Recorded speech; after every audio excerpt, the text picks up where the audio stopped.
होतो ना, मग थांबायला पाहिजे होतं यांनी. का थांबले नाही? टाळं का तोडलं माझं?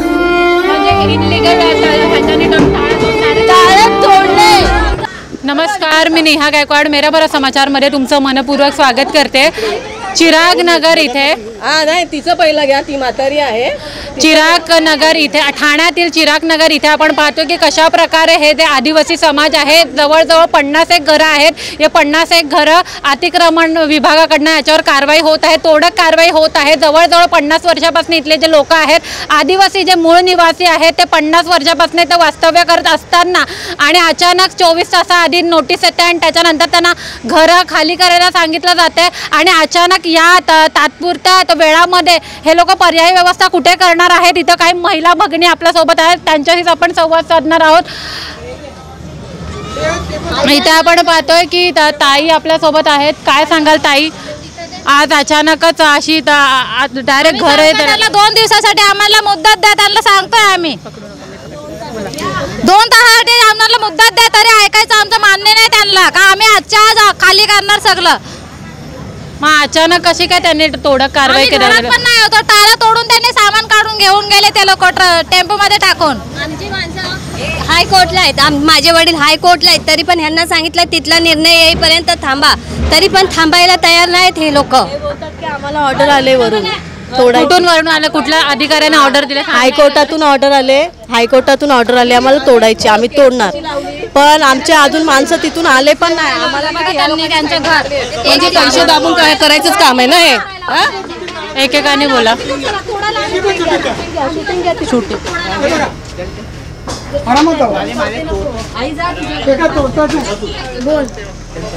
ज्याप्रमाणे आपण पाहतो की एका घरात जे आहे ती तोडक कारवाई सुद्धा होत आहे. व्हिज्युअल्स घ्यायचे सर, फक्त परमिशन कोणाकडनं परमिशन घ्यायचे सांगा.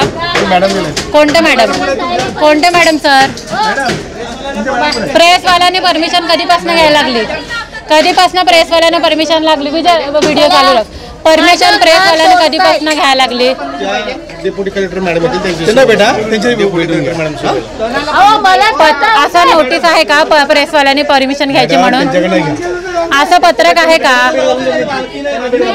पत्रक आहे का परमिशन? सर पत्रक आहे का परमिशन घ्यायची? सांगा मला. पत्रक दिले का त्यांनी? दिले का पत्रक? प्रेसवाल्यांनी हे करायचं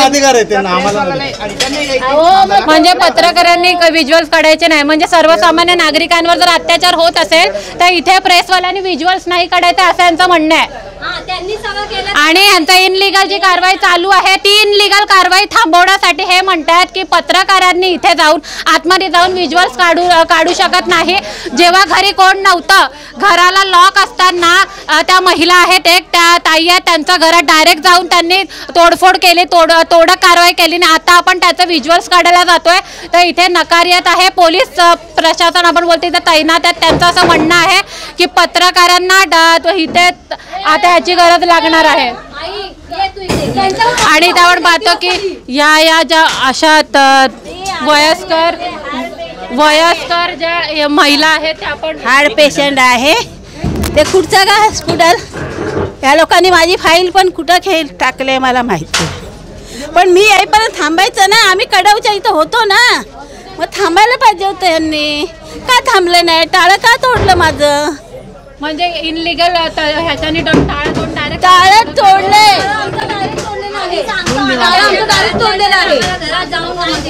कधी तोडलं का? काय घरात कोणच नव्हतं का? घरात कोणच नव्हतं. आमच्या घरात टाळा होता, तर हे लोक आले आणि यांनी टाळा तोडला. आम्ही यांच्याकडे 2 तास पण मागतोय. ह्यांच्यात एवढीशी पण माणूस किती नाहीये की हे लोक 2 तास पण देऊ शकत नाहीयेत. कोणी तोडला टाळा? हे लोक नाही जातात. हे लोक त्यांनी तोडणार नाही. तर ती हार्ट पेशंट आहे, डायबिटीज आहे.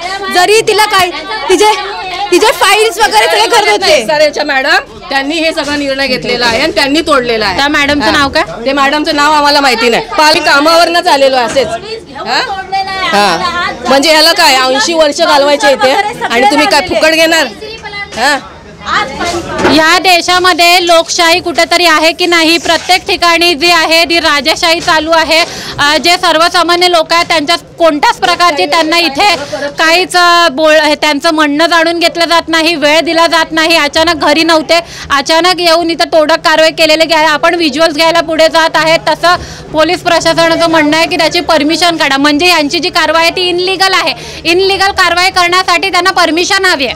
आणि तेही इथे हे सगळे लोक, आपण मध्ये सगळी जी लोक आहेत, मॅडम आहे या मॅडमच्या माझी आई पाया पडते. एवढी वयस्कर आहे, तिच्यात एवढीशी माणूस किती नाहीये की बाबा त्या म्हातारी बाई तिचे पाय पडते. लागला या लोकांच्या साईडने आम्ही केस जिंकलो असा निर्णय दिला आणि 2 दिवसानंतर असा निर्णय सांगितला की केस ही लोक हारलेत. म्हणजे हा पैसे दाबून करण्याचं काम आहे की नाही? 11 वाजता नोटीस पाठवले आम्हाला. रात्री 11 वाजता सांगितलं उद्या तुमची कोर्टात. कुठला कोर्ट रात्री 11 वाजता चालू असतो?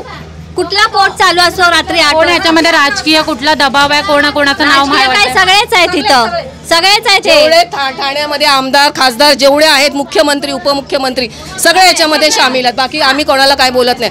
जिथे ह्या लोकांना आदिवासी या गोष्टीचा अर्थ कळतो का त्या लोकांना? ज्यांनी या धर्तीवर आधी निवास केला ते, म्हणजे तुम्ही त्यांना काढून टाकताय आणि बाकीचे जे फुकट सोंडे पांडे इथून आले ते त्यांना भरता येते?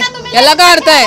याला काही अर्थ नाहीये. हा, तुमचं प्रशिक्षण आहे आणि तुमचं काय कायदे कानून आहेत सगळे. मोठा हात आहे म्हणजे चिराग नगरच्या कमिटीवाल्यांचा. प्रताप सुर्वे, प्रभा काय ग तिचं नाव, प्रतिभा जाधव, अजून कोण कोण आहेत नाव सांग. सगळ्यांची नाव आहेत. कधी आम्हाला जेव्हा कमिटी तयार केली आम्हाला एका शब्दाने ना जगदाळेने विचारलं ना कोणी की बाबा तुम्ही ह्या प्रोजेक्ट मध्ये येणार आहे की नाही. नंतर आमच्यावर मग जेव्हा आम्हाला अचानक नोटीस लावल्या तेव्हा आम्ही ते कोर्टामध्ये गेलो. पर्यायी जागा वगैरे द्यायला म्हटलेत का? नाही. रस्त्यावर की तुम्ही आमच्यासाठी काहीतरी करा आता. काय तो करणार? या ठाण्यामध्ये सगळ्यात चांगला पॉलिटिशियन म्हणजे आनंद दिघे साहेब होते. आज आनंद दिघे साहेब जिवंत असते तर ह्यांची लायकी नाही. या लोकांची इथे येऊन चिरागनगरला हात लावायची लायकी नसती झाली. आनंद दिघेचा बोटा एवढी पण त्यांना एकाला पण सर नाही. आणि इथं शिवसेना स्थापन करून राहिले चिरागनगर मध्ये. ती शिवसेना स्थापन करताना पण ना माझ्या वडिलांनी हात झिजवलेत आणि आज नाव आहे ह्यांची शिवसेनेची. आपण ज्याप्रमाणे पाहतो की कशा प्रकारे ही जी तोडक कारवाई होत आहे, कुठेतरी ह्या लोकांवर जो अन्याय आहे तो होत आहे. आणि इथे जर पाहायला गेलं तर सगळेच जे राजकारणी याच्यामध्ये इन्व्हॉल्व असू शकतात. कारण का ज्याप्रमाणे आज हे लोक जे रस्त्यावर आलेले आहेत त्याचा जबाबदार कोण असणार आहे?